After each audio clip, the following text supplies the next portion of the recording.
হবিগঞ্জের চুনারুঘাটের বরমপুর গ্রামের একটি বাসায় একটি কক্ষ নিয়ে বিরাট এক প্রতিষ্ঠান বেসরকারি এনজিও পাশা জাতীয় সংসদ নির্বাচনে নিয়োগ দিয়েছে 10,000-এর বেশি পর্যবেক্ষক।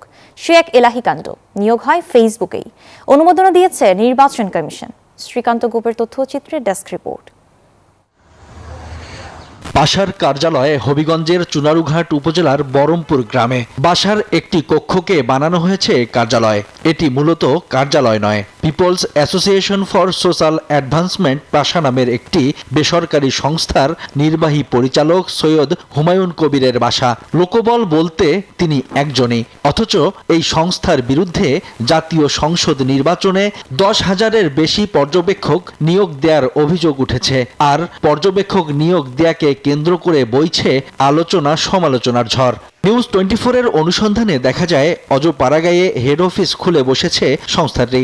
সেখান থেকেই জাতীয় নির্বাচনে বিপুল সংখ্যক পর্যবেক্ষক নিয়োগ পেয়েছে নির্বাচন কমিশনের অনুমোদন। সংস্থাটি কাজ করবে 32 জেলার 119টি আসনে। এটা হচ্ছে জাহিদ হাসান। পাশার নির্বাহী পরিচালক সৈয়দ হুমায়ুন কবির জানান, চাঞ্চল্যকর তথ্য। ফেসবুকে বিজ্ঞপ্তি দিয়ে সারা দেশে পর্যবেক্ষক নিয়োগ দেন তিনি। ডোনারের মাধ্যমে দেন সম্মানী। নির্বাচনের পর কমিশনে প্রতিবেদনও জমা দেন তিনি। 34 বছর ধরে পর্যবেক্ষক নিয়োগের কাজ করে আসছেন বলে দাবি তার। এই বছর পাশা 32টি জেলায় 119টি আসনে পর্যবেক্ষক মোতায়েন করে অনুমতি চেয়ে জাতীয় নির্বাচন কমিশনে আবেদন করিলে সিভি জমা দেওয়ার পর জাতীয় নির্বাচন কমিশন এই তালিকা অনুযায়ী আমাদেরকে অনুমোদন দিয়েছে। এদিকে পর্যবেক্ষক নিয়োগের বিভিন্ন দলিল দস্তাবেজের প্রমাণও দেখান সংস্থাটির এই কর্মকর্তা। টোটাল একটা সেটআপ সিভি এখানে আছে। এখানে আমরা জাস্ট ফটোকপি রাখছি, মেইন কপি হচ্ছে আমরা ইলেকশন কমিশনে জমা দিয়ে দিয়েছি। ফটোকপি আমরা এজ এ ডকুমেন্ট রাখছি আমাদের কাছে। পাশার দীর্ঘদিন কাজ করার কথা জানান এলাকাবাসীও। পাশা দীর্ঘদিন যাবৎ হবিগঞ্জ জেলায় কার্যক্রম করতেছে।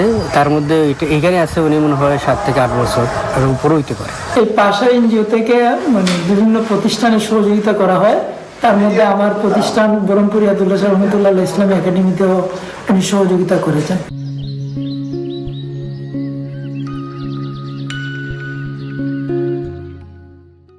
গেল বছরের 7 নভেম্বর প্রথম ধাপে 66টি দেশি পর্যবেক্ষক সংস্থাকে নিবন্ধন দেয় ইসি। সেখানে পাশার নাম ছিল না।